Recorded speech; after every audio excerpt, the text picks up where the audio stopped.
नमस्कार। रोजगार उन्मुख कौशल प्रशिक्षण कार्यक्रम में आप सभी का स्वागत है।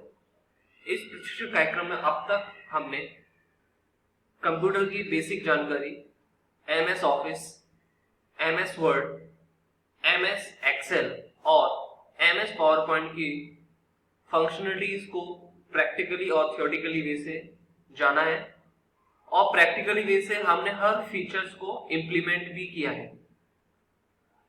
प्रशिक्षण कार्यक्रम के इस आज के सेशन में हम इस कार्यक्रम के अंतिम सेगमेंट जो कि है इंटरनेट और कम्युनिकेशन को पढ़ेंगे और उनका प्रैक्टिकल इंप्लीमेंटेशन और प्रैक्टिकल वर्क भी जानेंगे। तो प्रशिक्षण कार्यक्रम के इस आज के सेशन को प्रारंभ करते हैं। आज के सेशन का जो टॉपिक है और कह सकते हैं प्रशिक्षण कार्यक्रम का जो लास्ट सेगमेंट है वो है इंटरनेट एंड कम्युनिकेशन। जैसा कि इंटरनेट में ये वर्ड जितना भी है ये एक फैमिलियर कॉमन वर्ड है जैसा कि हर कोई जानता है, और साथ में कम्युनिकेशन मीन बातचीत। तो हम दोनों पार्ट्स को देखेंगे। पहला हम देखेंगे इंटरनेट और उसके बाद हम देखेंगे कम्युनिकेशन कंप्यूटर के टर्म्स में डेटा कम्युनिकेशन कैसे होता है। तो सबसे पहले हम जान लेते हैं इंटरनेट क्या होता है। इंटरनेट एक ग्लोबल सिस्टम है। ग्लोबल मीन्स एक वर्ल्ड वाइड, ग्लोबल मीन्स पूरे वर्ल्ड में फैला हुआ सिस्टम है ऑफ इंटरकनेक्टेड कंप्यूटर नेटवर्क। एक बहुत सारे कंप्यूटर नेटवर्क के जुड़े हुए बहुत सारे ग्लोबल सिस्टम है जिसमें बहुत सारे कंप्यूटर नेटवर्क एक दूसरे से जुड़े हुए हैं जो एक इंटरनेट प्रोटोकॉल को यूज करते हैं, जिससे जितने भी यूजर्स हैं, बिलियंस मींस करोड़ों में जितने भी यूजर्स हैं उनको सर्व करने के लिए। तो आप एक बोल सकते हैं इंटरनेट एक बहुत सारे कंप्यूटर नेटवर्क एक दूसरे से जुड़े हुए हैं, उसको हम एक इंटरनेट बोलते हैं। सो इंटरनेट एक ग्लोबल सिस्टम है। तो दूसरी लाइन में डेफिनेशन में लिखा हुआ है it is a network of network, कि ये नेटवर्क का नेटवर्क है। ये बहुत सारे नेटवर्क का नेटवर्क है जिसमें प्राइवेट नेटवर्क भी है, पब्लिक भी है, एकेडमिक नेटवर्क भी है, बिजनेस भी है और गवर्नमेंट नेटवर्क है। इस डेफिनेशन को एक पिक्चर के रूप में यहाँ पे दर्शाया गया, आप देख सकते हैं। एक मेरा ये नेटवर्क है जहां पे मेरा माउस है रहा है, एक मेरा ये नेटवर्क है, एक दूसरा मेरा ये नेटवर्क है, तीसरा मेरा ये नेटवर्क है। तो ऐसे बहुत सारे नेटवर्क है और ये सभी नेटवर्क एक दूसरे से जुड़े हुए हैं और ये जुड़कर जो नेटवर्क बनता है वर्ल्ड वाइड नेटवर्क, इसको बोलते हैं हम इंटरनेट। क्योंकि इंटरनेट ऐसी चीज है, आप जब इंटरनेट के थ्रू आप वर्ल्ड में जितने भी इंफॉर्मेशन है आप अपने घर पर बैठे हुए एक्सेस कर सकते हैं। वो इसलिए कर सकते हैं क्योंकि जितने भी वर्ल्ड में जितने भी नेटवर्क है, चाहे वो प्राइवेट हो या पब्लिक हो, एकेडमिक हो, बिजनेस हो, जितने भी नेटवर्क है, क्योंकि वो एक दूसरे से जुड़े हुए हैं और इसलिए वो हम कोई भी नेटवर्क की इंफॉर्मेशन को भी एक्सेस कर सकते हैं बिकॉज ऑफ द इंटरनेट। तो इंटरनेट के बेसिक इंफॉर्मेशन देखें तो क्या बोलते हैं, ये बहुत सारे नेटवर्क जो एक दूसरे से कनेक्टेड हैं उनको क्या बोलते हैं, इंटरनेट। ठीक है। प्रोटोकॉल एक वर्ड आया है, प्रोटोकॉल मींस रूल्स, नियम। तो एक इंटरनेट के नियम होते हैं, उनको यूज करते हुए ये बहुत सारी यूजर्स की जितनी भी रिक्वायरमेंट है वो सर्व करते हैं। तो इंटरनेट क्या है, network of network means network का भी नेटवर्क। आप देख सकते हैं यहाँ पे 3 नेटवर्क हैं, एग्जांपल में वो एक दूसरे से कनेक्टेड हैं, एक दूसरे से जुड़े हुए हैं। तो ऐसे बहुत सारे नेटवर्क जो एक दूसरे से जुड़े हुए हैं उनको क्या बोलते हैं, इंटरनेट। आगे चलते हैं। फिर नेटवर्क क्या होता है, कंप्यूटर नेटवर्क, उसको क्या, तो कंप्यूटर नेटवर्क क्या है, एक कलेक्शन है जिसमें कंप्यूटर्स भी है और other hardware components. Hardware means उसमें प्रिंटर भी हो सकता है, उसमें कोई हार्डवेयर डिवाइस हो सकती है जो एक दूसरे से जुड़े हुए हैं, किससे, कम्युनिकेशन चैनल से, संचार माध्यमों से, चाहे वो केबल हो सकता है, सैटेलाइट, जिसके थ्रू आप इंफॉर्मेशन का आदान प्रदान कर रहे हैं। तो कंप्यूटर नेटवर्क क्या है, कंप्यूटर नेटवर्क कंप्यूटर्स का और अदर हार्डवेयर डिवाइसेस एक दूसरे जुड़े हुए उनका एक कलेक्शन है जो एक कम्युनिकेशन चैनल, एक संचार माध्यम से जुड़ी हुई है जिसके थ्रू जितने भी हार्डवेयर डिवाइस और कंप्यूटर एक दूसरे से सूचनाओं का आदान प्रदान करते हैं। तो वो आपका नेटवर्क है। उसके बाद हम चलते हैं क्लाइंट सर्वर नेटवर्क। जितने भी हम मैक्सिमम नेटवर्क है आज के इंटरनेट देखा जाए तो सबसे maximum client net server network है।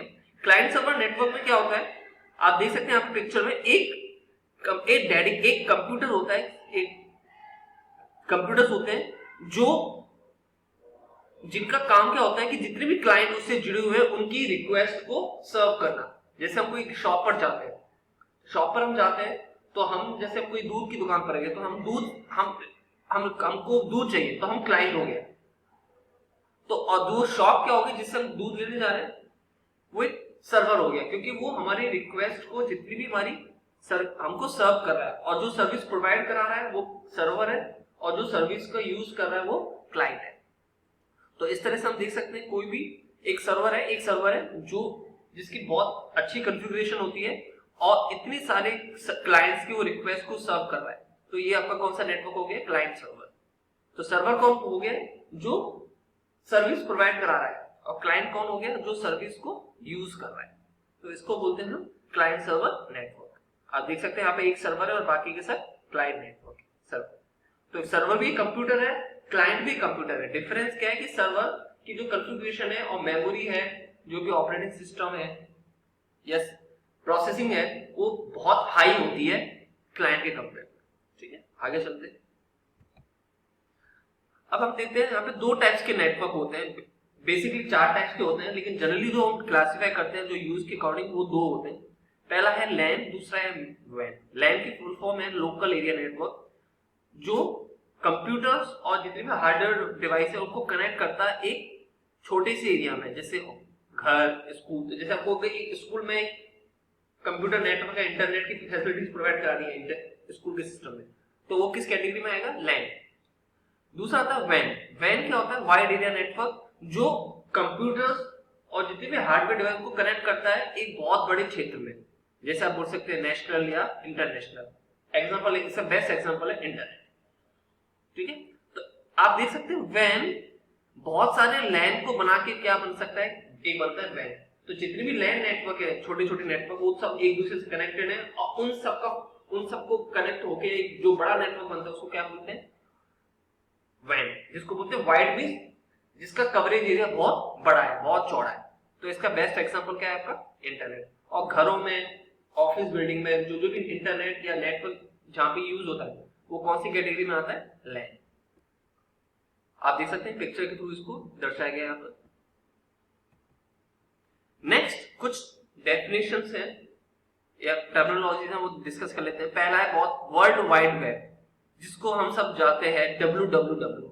हम कोई भी वेबसाइट ओपन करते हैं, तो सबसे पहले हम कुछ लिखते हैं www.google.com। ओके, तो www का फुल फॉर्म क्या है, वर्ल्ड वाइड वेब। ये क्या है, ये एक सिस्टम है जिसमें बहुत सारे डॉक्यूमेंट्स एक दूसरे से लिंक्ड हैं, जिनको हम एक्सेस कैसे कर सकते हैं, इंटरनेट के थ्रू। तो आप कोई भी डॉक्यूमेंट को एक्सेस करते हैं तो उन सब का जो कलेक्शन है, सिस्टम जो एक दूसरे से लिंक्ड है, उन सब का सिस्टम को क्या बोलते हैं, वर्ल्ड वाइड वेब।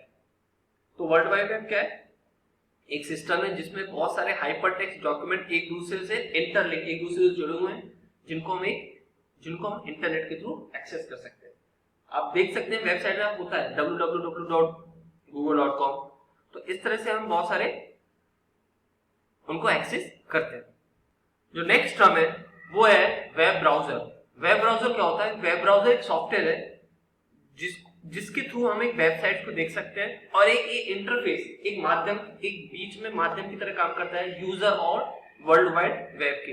तो इसके बहुत सारे एग्जांपल हैं, Google Chrome, internet explorer, Mozilla Firefox, opera. तो जितने भी एग्जांपल हैं किसके, वेब ब्राउजर। जैसे हम कोई वेबसाइट को ओपन करते हैं तो कभी गूगल क्रोम में जाते हैं, तो गूगल क्रोम इन वेब ब्राउजर के थ्रू हम किसी वेबसाइट को एक्सेस कर सकते हैं। तो ये एक बीच में इंटरफेस, एक माध्यम है यूजर के, हम के और हमारे और वर्ल्ड वाइड वेब के बीच में। नेक्स्ट है वेब सर्वर। वेब सर्वर क्या होता है, एक वेब सर्वर एक कंप्यूटर ही है जो वेबसाइट को स्टोर करता है और उनसे जो भी रिलेटेड फाइल है जिससे हम उनको वेब इंटरनेट पर देख सकें। तो जो भी हम कोई फाइल देखते हैं, जो भी इंफॉर्मेशन मांगते हैं, वो कहां से मांगते हैं, हम वेब सर्वर से। उसके बाद नेक्स्ट URL, जिसको फुल फॉर्म है यूनिफॉर्म रिसोर्स लोकेटर। ये क्या है, ये एक ग्लोबल एड्रेस है। ग्लोबल मीन्स इसका एक यूनिक एड्रेस है, इसी एड्रेस से उस पर्टिकुलर फाइल को या डॉक्यूमेंट को जाना जाता है। तो ये ग्लोबल एड्रेस है डॉक्यूमेंट्स का और रिसोर्सेज का on the world wide web. इसका पर्पस क्या है कि आप किसी डॉक्यूमेंट की लोकेशन को आइडेंटिफाई करें ऑन इंटरनेट पर, जिससे कि एक वेब ब्राउजर के थ्रू उस डॉक्यूमेंट को एक्सेस किया जा सके। सपोज आप किसी दूसरी कंट्री में बैठे हैं और आपको कुछ रिसोर्स एक्सेस करना है, आप जैसे कैसे आप बोल सकते हैं यूआरएल एक तरह से उनका नाम है एक पर्टिकुलर डॉक्यूमेंट का इंटरनेट पर वो किस नाम से जाना जाएगा, उस डॉक्यूमेंट फाइल को उसको बोलते हैं उसका URL means uniform resource locator. जैसे मुझे किसी पर्सन को बुलाना है तो मैं उसको नाम से उसको बुलाऊंगा, राम श्याम जो भी है, तो उसका राम श्याम उसका आइडेंटिफिकेशन है जिससे उसको पहचाना जा रहा है। तो इसी तरह से इंटरनेट पर बहुत सारे डॉक्यूमेंट्स हैं, हर डॉक्यूमेंट का एक एड्रेस होता है जिसके थ्रू उस डॉक्यूमेंट को इंटरनेट पर एक्सेस किया जा सके। तो उस एड्रेस को क्या बोलते हैं हम, यूआरएल। तो इसका एक बेस्ट एग्जांपल देता हूं, जैसे कि मैंने यहाँ पर एक डॉक्यूमेंट खोला है, तो आप इस डॉक्यूमेंट का आप यूआरएल देख सकते हैं, ये इसका यूआरएल है। तो इसको मैं किसी भी वेब ब्राउजर में, अभी मैंने कौन सा वेब ब्राउजर खोला हुआ है, गूगल क्रोम, इसको यदि मैं ओपेरा मिनी, मोज़िला फायरफॉक्स, किसी भी कंट्री में कहीं भी जाके यदि मैं यही यूआरएल टाइप करता हूं तो मुझे ये डॉक्यूमेंट खुलेगा।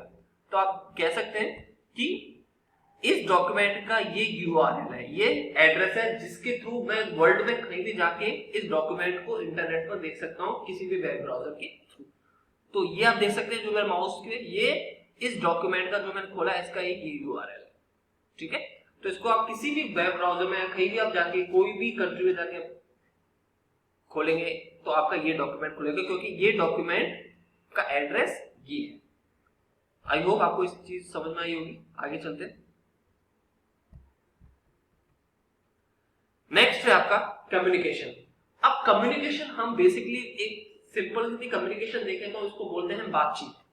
तो कम्युनिकेशन क्या है कि हम जैसे बातचीत करते हैं तो मींस हम अपनी इंफॉर्मेशन, सूचनाएं, उनका आदान प्रदान कर रहे हैं एक दूसरे के साथ। तो कम्युनिकेशन क्या है, बेसिकली इंफॉर्मेशन का आदान प्रदान है दो और दो से ज्यादा थिंग्स, जिसमें आदमी भी हो सकते हैं, डिवाइसेस है, गवर्नमेंट ऑर्गेनाइजेशन। तो कम्युनिकेशन बेसिकली क्या है, सूचनाओं का आदान प्रदान, ठीक है। तो उसको हम बोलते हैं कम्युनिकेशन, जिससे आप एक दूसरे की सूचनाएं, एक दूसरे के रिसोर्स शेयर कर सकते हैं, ठीक है। डिजिटल कम्युनिकेशन में क्या होता है, डिजिटल मींस आपका दो और दो से ज्यादा devices, computing devices means electronic devices में डेटा एक्सचेंज होता है, ठीक है। तो उसको हम बोलते हैं हम डिजिटल कम्युनिकेशन। तो जो डेटा कम्युनिकेशन, डिजिटल कम्युनिकेशन, ये जो होता है एक कम्युनिकेशन मीडियम, जैसे हम आप देख सकते हैं जैसे हम जैसे बातचीत करते हैं, दो या दो से ज्यादा लोग बातचीत कर रहे हैं, तो आपकी बात मुझसे या मेरी बात उन तक कैसे पहुंच रही है, कुछ बीच में मीडियम है, वो मीडियम क्या है, एयर, हवा। तो आप देख सकते हैं हवा के थ्रू हम जो भी बात कर रहे हैं वो दूसरे तक पहुंच रही है। तो कुछ ना कुछ एक मीडियम होता है, कम्युनिकेशन मीडियम, बातचीत का एक माध्यम होता है जिसके थ्रू हम एक से दूसरी जगह अपनी इंफॉर्मेशन पहुंचाते हैं। तो सेम जब हम डिजिटल या कंप्यूटर में या डेटा कम्युनिकेशन करते हैं तो वो भी कुछ माध्यम के थ्रू होता है। तो जैसे कंप्यूटर में टेलीफोन लाइन हो गई, यदि हम टेलीफोन पे बात करते हैं तो टेलीफोन लाइन के थ्रू आपकी बात वहां तक जा रही है। तो वो क्यों जा रही है, क्योंकि आपकी लाइन, टेलीफोन लाइन एक तरह से माध्यम के थ्रू काम कर रही है। यदि आप इंटरनेट पे कुछ डेटा सेंड कर रहे हैं तो उसमें माध्यम क्या हो सकता है, फाइबर ऑप्टिक केबल। यदि आप विदाउट केबल यूज कर रहे हैं तो कौन सा हो सकता है, वायरलेस। तो इस तरह से जब कोई सूचनाएं आदान प्रदान होता है तो उसके बीच में कुछ ना कुछ उसका माध्यम रहता है। तो आगे के जो सेशन है उसमें हम ये पढ़ेंगे कि कम्युनिकेशन, सक्सेसफुल कम्युनिकेशन के लिए कौन कौन से कंपोनेंट जरूरी है और कम्युनिकेशन की कैटेगरी में क्या क्या आता है, और साथ में हम उसका एक एग्जांपल जीमेल कम्युनिकेशन के बारे में बात करेंगे। आई होप कि आपको आज का सेशन समझ में आया होगा। आज के सेशन के लिए बस इतना ही, धन्यवाद।